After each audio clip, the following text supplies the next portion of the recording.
Did you see an osteopath or a physio? Has it been resolved? No, still not been resolved. And who's knows someone who's had back pain? Yeah, so and it's the most common reason why people are off work throughout the whole world. Yeah. So I had back pain when I was in my 20s. So most people, they'll start off with medication, they then might see an osteopath or a physio, and might even have an operation. However, they are now saying that most operations are unsuccessful and that they are suggesting other methods. So I call myself a movement specialist, and I help people get relief from back pain without medication or surgery. And I do it through education. So I'm not a therapist in that. So my story, I was in my 20s when I had back pain, and I went to see an osteopath then, and I was in so much pain I had to crawl around the house. I couldn't even stand up, and I was off work for a couple of weeks, and she went yanked me back into alignment, which I didn't really like, but after a couple of weeks I was able to get back to work and gradually get to my normal activity. However, 6 months down the line I was doing exactly the same movement, getting out of the car, and it went again. And I had to crawl into the house again, and I was really devastated. And I thought, I've got to find out what I was doing in those 6 months. So that took me on a journey of having Alexander lessons. And through that, I discovered that not only does it get you spinal health, but it helps you in all aspects of your life, in your performance. One of them was a gardener, and he had a slipped disc, and it was repeatedly being slipped. He went to see a physio, and over time he managed to do some exercises that got him back in alignment. But being a gardener, it went back out of alignment again. And this client I taught totally online. It was during COVID. Never met him, and we did 10 sessions, and he found that he could do, he said he had a different tool in his bag, yeah, because I would give him these movements that he could do whilst he was gardening, yeah. And he said that he could see how it prolonged his career as a gardener by about 10 years. So my other client, he came to me, he was an ex-chef, and he discovered that when he was watching the video of his daughter's wedding, and he was looking at this man walking down the aisle, and he was saying, "Who's that old man?" And he suddenly realised it was him. And he thought, "Oh my goodness, I need to do something about my posture, because I don't, I'm only in my 60s, I'm not that old." So he came to me with a postural issue, so we work with long-term habits with posture. And then finally, I get clients who come as a preventative method. So they're not in back pain, their posture's fine, but they want to keep it that way. And so they want to learn how they can use their body to promote spinal health. So therapists often come to me as well. So let me talk about this 3-step system. So we'll just do 3 steps because it's got to be simple. Our life's far too complicated these days.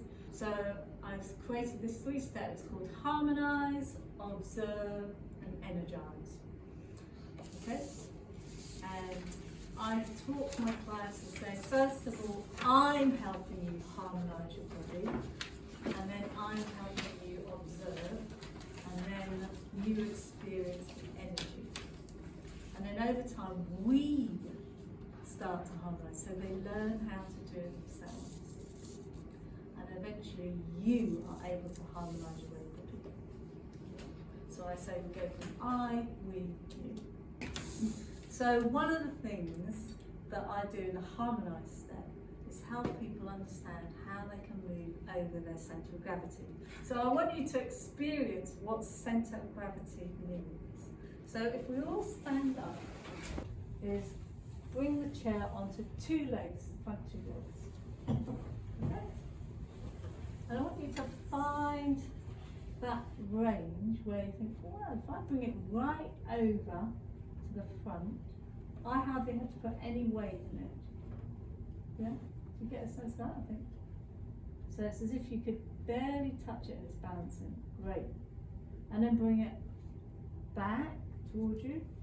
So you feel some weight in the chair, yeah? And then bring it back and then too far forward. So now you've got some weight that you have to hold. So back over in the middle. And this is what I mean by centre of gravity. So when we're over centre of gravity, suddenly things become effortless. Yeah. Great. So that's what I'm teaching people with their own body. So we can all do it, simply come too far forward, which feels like we're having to put too much weight, and too far back. Yeah. And then we come to the middle. But in our spine, we might not notice that we've got too much there, or too much there, because it becomes a habit. So the thing that helps you through this process is understanding how your mind works in order to change a habit that may be out of your awareness. And that's the essence that I teach people. So that you come away from habits that prevent spinal health and move towards habits that promote spinal health. Yeah, so first of all, well done. Excellent, thank you very much. When you and I were talking, Alison, you talked about nutrition as well, linked to gut health things linked to pain. I just thought it was interesting when we were talking. So that's a really good question, thanks Claire. So I got into, I had food intolerance myself, and as I worked with my clients, I could feel the grit in their joints, and so I would say to them, I'd ask, what sort of food do you eat? Maybe you could try and having this food instead of that food, because I've worked with, I love cooking, so I'd have recipes and I'd give them recipes and they would follow those, and I'd see them maybe a couple of weeks later and their joints, I could feel the silky and flowing, and I said, oh, what are you doing differently? They said, oh, well, I've stopped eating cheese or dairy or whatever it was. And I was thinking, wow, that's pretty amazing. I need to pursue this more. Over the years, I helped clients not only with spinal problems, but with digestive issues, abdominal pain, and a lot of my clients who have spinal problems come on my diet program. So that's that link, and this is where I've got the episode down here. So just to remind you, a question, right, is that our body is constantly regenerating itself. Yeah, that's why when we break a bone, it heals. So as I work with clients, their posture will change, because as they're moving over their centre of gravity, your body builds bone in that new place. So then their spine grows differently, because we're constantly renewing our body. I can absolutely see why you do talks because it is fascinating. There is so much you know, it's wonderful, and you could talk for hours, couldn't you? Yeah. Because it's also interrelated. Thank you very much.